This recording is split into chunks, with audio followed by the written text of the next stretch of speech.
I've got a very interesting submission here from jaapp. I'm sure I've murdered your name there. I apologize for that.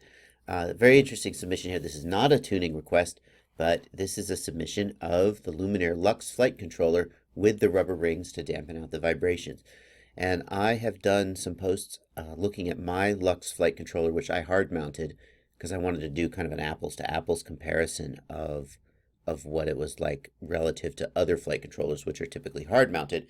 Um, and now we'll get to see what it looks like, well, at least on somebody's copter with the rubber rings. Now, we are running 4-inch props here, whereas I was running 5-inch props, and we're running 2700 kV motors.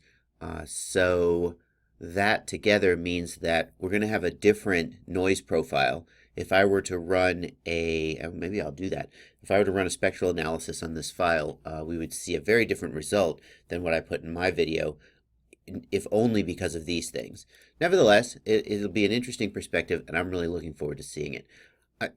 On a side note, does the little B30 amp have an F390 or an F330? Because if it's got the F330, I would be shocked if you weren't hitting the rev limit at 2700 kV on 4S with 4-inch props. But hey, maybe not. Very interesting to think about. Anyway, let's take a look at your log. So the first thing I'm going to want to look at, of course, is the gyros. And we'll take a look at the overall noise level. The overall noise level is amazing. It's amazing. These are just as thin as you could possibly want. And let's just double check in your config dump. Gyro LPF is off. Great. And then I think it is now gyro soft LPF is at 60 hertz. Not bad. And I also checked separately, and you have no D-term filter here. So I can't really complain about this. It looks good. Gyro LPF off. You could even raise your gyro soft LPF, frankly. This is as close to completely noise-free as you could ever expect to see. And that's good. That's good because, that's what you want. I mean, this indicates that the Lux flight controller can be made to be as clean as any other, just hands down. There's just no arguing with these gyro traces. But let's look at your D terms because I am very curious about that. And if there is noise, the D term will bring it out. Now you are at,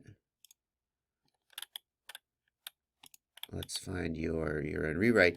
Your D is at 12 and 10, so not super high, but for the latest beta flights, this is much higher than it would be. The latest beta flights use a much lower D term than the earlier ones did. So this would be close to nothing, unlike beta flight 216, but it is a medium value, I would think, on the recent versions of beta flight. So if we take a look at the overall magnitude of the D term here, we can see that it is quite reasonable. In fact, it could go higher, probably. But, there's no need to push it if the copter's performing well.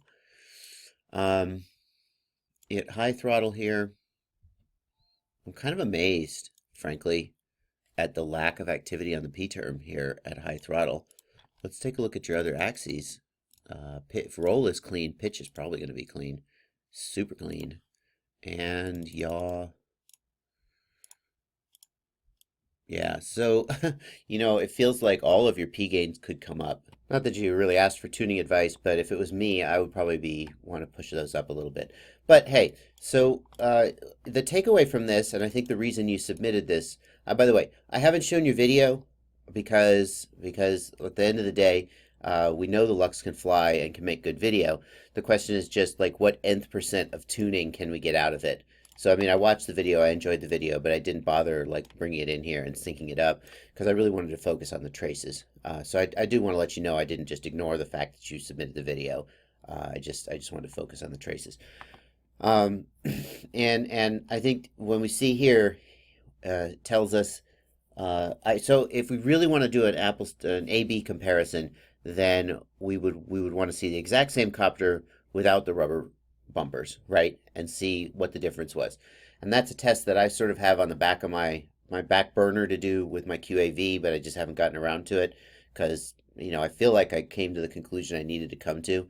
But I would be interested if you felt like taking those bumpers off. Don't change anything else about your tune, and submit another log file, and let's compare the gyros and all the other stuff. Maybe do even a spectrum, whatever, spectral breakdown using the Spectra program. But I'm not even going to bother doing that because I can just see from here that these lines are so thin that this is just as good as it gets. So there you go. For people who are on the fence about the Lux, I stand by my conclusion that you may need to go to a little bit of extra effort to get the ultimate sort of excellent last 5% of the tune. And that little bit of effort may be that you may need a little more software filtering, or you may be a little mechanical filtering with the rubber bumpers. But at the end of the day, I feel like the Lux can be made to fly very well, and that the fact that the gyro has a greater noise spec, I feel like it does have an effect, but that the effect can be mitigated and worked around. So, and this seems to support that. There you go.